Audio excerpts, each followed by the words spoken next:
All right, Mr. Ted. So I'm going to draw out your blank for you. I was just going to show you how I do it. First of all, I mark the centers. And then I take a punch and I put a little hole in there. It looks like you did this one. My centers came out a little bit differently. So I use this.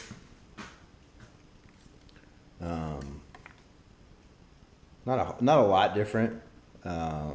Just at one certain point on one angle, I'm a little bit lower than you are. But anyway, so then I draw my lines, get my center mark. I tape it pretty tight with the painter's tape, and then I throw it in.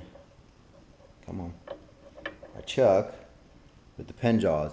Now what I do is I don't cramp it down at this point. I just make it snug. I could probably I could just pull this out by hand. And then I take my tailstock and I creep it forward. Try to keep it as straight as possible, if you have any wiggle room in yours. And essentially what I'm doing is I'm lining up, I also have a brad tipped bit. I'm lining up the hole with the tip of the drill bit, and then I'll tighten her up. So you always want to obviously start a little bit back. You don't want to start the piece running on the lathe with the drill bit there, because you could do some serious damage.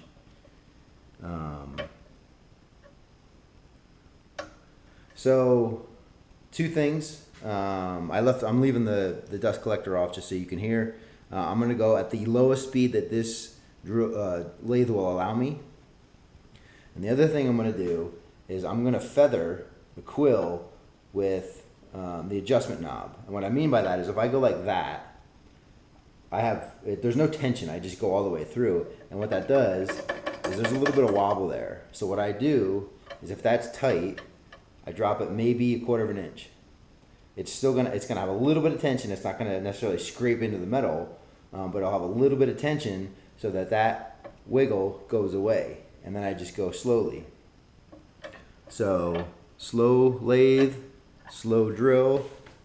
It's a marathon, not a race.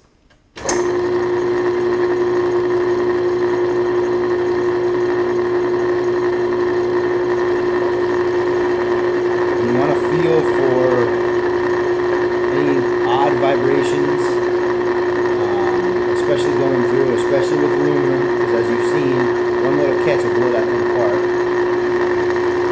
The other piece is at the end, you want to make sure that either measure and then mark your drill bit with a piece of tape, or just get used to the feel of when you're breaking through the other side. What you don't want to do is ram through there and then blow that end out. Unless you have a whole excess, you're not going to worry about it. It's, obviously, case dependent, situation dependent. So I'll go, I don't know, maybe an inch. You always want to keep that clean, just like any normal drill press. Keep that clean so the fluids can get rid of that waste material.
some 3D printed jaws that I made that gives me about that much depth. So if I'm doing, hang on, I'll go get it.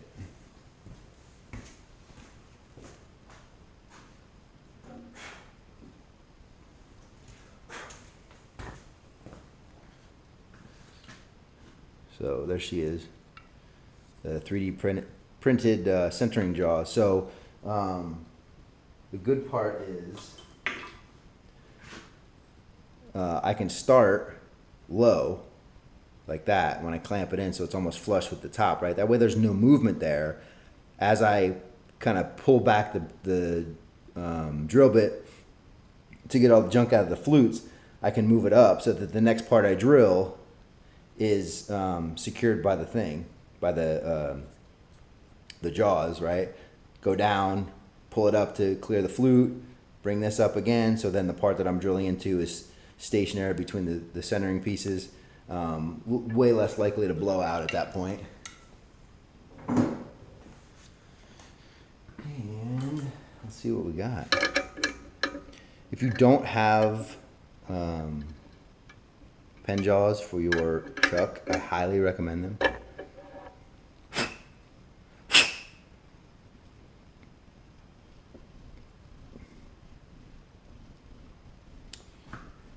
And there you go, sir. One more to go. I'll fix those. This is the guy I was talking about. So I mean, I think I can make it. It's going to be rough. I don't know if you can see that. Maybe not. My camera's crappy. But we'll see what we can do. If not, hey, guess what? I'll make you another one. All right, sir. Hope you enjoy. Hit me up with any questions.